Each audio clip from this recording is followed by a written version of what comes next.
Hi everyone, this is Danielle from Blank Canvas. Thank you so much for joining me for today's video. And this video is going to be how to achieve this face without using a single makeup brush.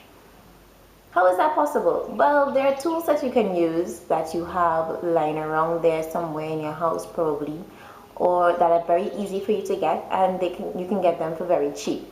And I'm going to show you exactly how I achieve this look and the tools that I use. The first tool, of course, is going to be these babies right here, all 10 of them. You probably won't need to use all 10 of them, but they come in really very handy, these four. So you can use those to apply, to blend, and to take away. Even if you have a little fallout, you can use those. You need to keep them clean, so the best thing you can use is some hand sanitizer, and you can use an old towel, a new towel, or like an old jersey, or like some wet wipes, just to keep your fingers clean. Also, if you're very stringent about your dental care, you will know about these, and these are interdental brushes. This is what it looks like. It's just the teeniest, tiniest little brush that you can find anywhere. I'm using this as a mascara spoolie replacement. So I'm using this to groom my brows. And you can also use it in your mascara to apply your mascara to your lower lashes as well. And what's really good about this is that the top of this is bendable. So if you're using it like mascara, you can curve it according to your lash line, this way, that way, any way you can possibly want it. So it's really a very versatile and something that you can find easily. I found it in Pennywise, and that pack that I showed you had 10, and it was for $10. And I'm sure you can find it anywhere. You can find it anywhere in any kind of pharmacy or drugstore. Also, what is really good also is that I'm sure they're so cheap that you can use them disposable. You can use them to dispose of them, or if you don't want to keep buying them, you can just wash them with dishwashing liquid and it'll be good. You're gonna need some Q-tips. These are really handy. You have the standard double-edged one, or the one that I like to use has a flat but rounded edge one, and on the other end is a pointed tip.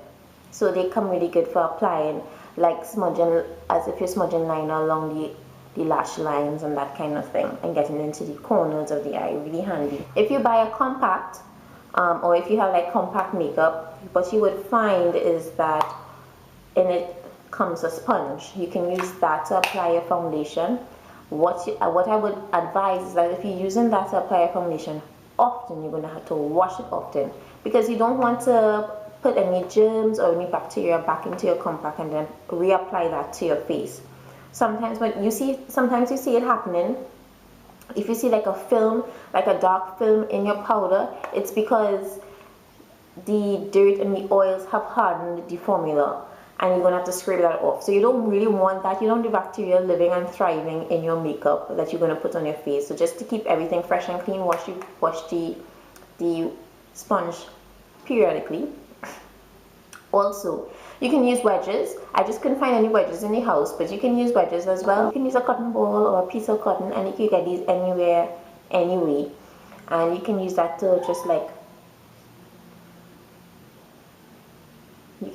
just dab extra moisture off your face, apply it to your face, apply like a powder foundation to your face, so it comes in very handy. And lastly, I use a lip gloss in this tutorial.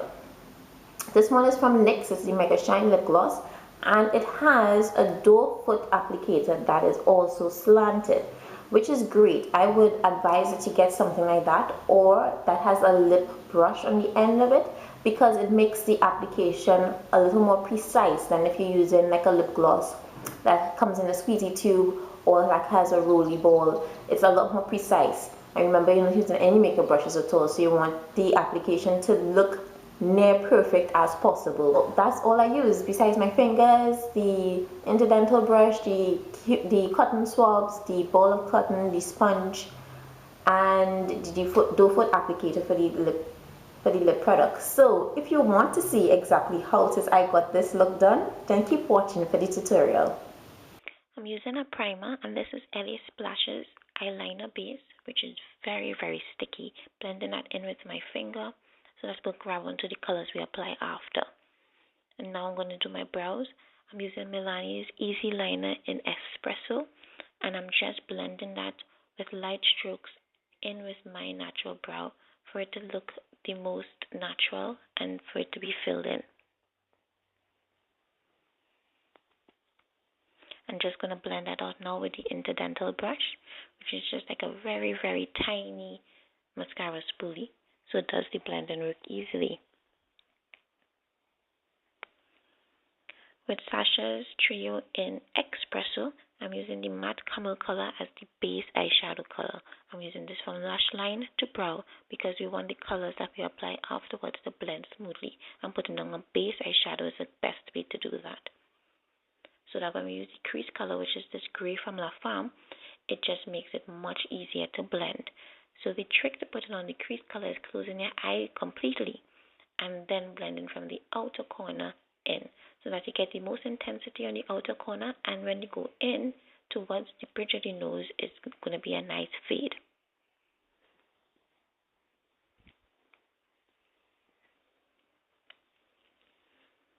The color on my mobile eyelid, I'm using is Sun Goddess from Milani, which is a bright gold color, and I'm using a clean finger. I'm using my index finger to apply this from the inner corner to the half of the mobile eyelid.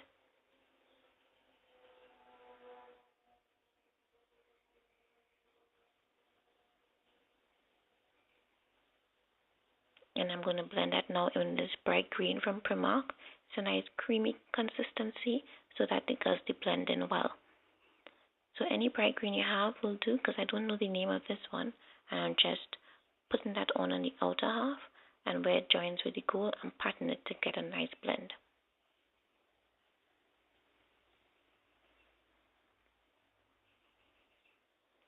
And now using a matte black, this is Carbon from MAC, and a Q-tip, I'm going to just put this on the outer corner to add some definition to the look. Because the Q-tip head is much smaller than my finger, I'll be able to get it more precise application. So I'm using the flat rounded head of that cotton swab to really work in the black to the outer corner of the eye. And with the pointed edge of the Q-tip now, I'm using this to smudge the same black eyeshadow along the upper lash line about 2/3 of the way in from the outer corner.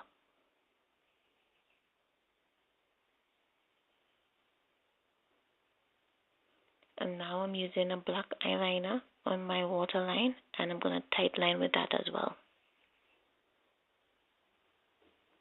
I'm going to use a little concealer to hide those mosquito bites under my eyes, and I'm putting that on with my ring finger and blending out.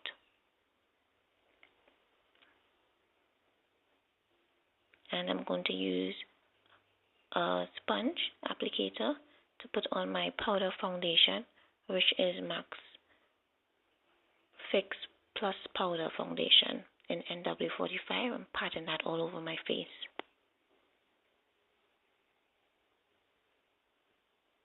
For the lips, I'm using Black Opal's lip liner in Timber. I'm going to use that to outline my entire lip shape.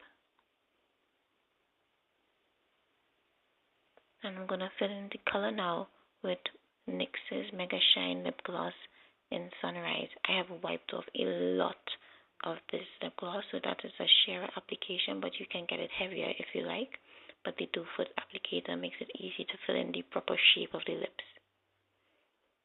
Loads of mascara now. I'm using L'Oreal's Voluminous Million Lashes Mascara on my lower and upper lashes.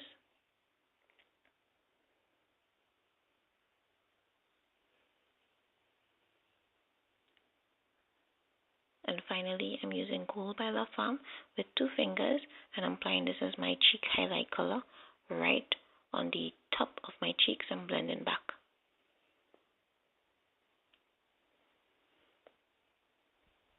And this is the finished look.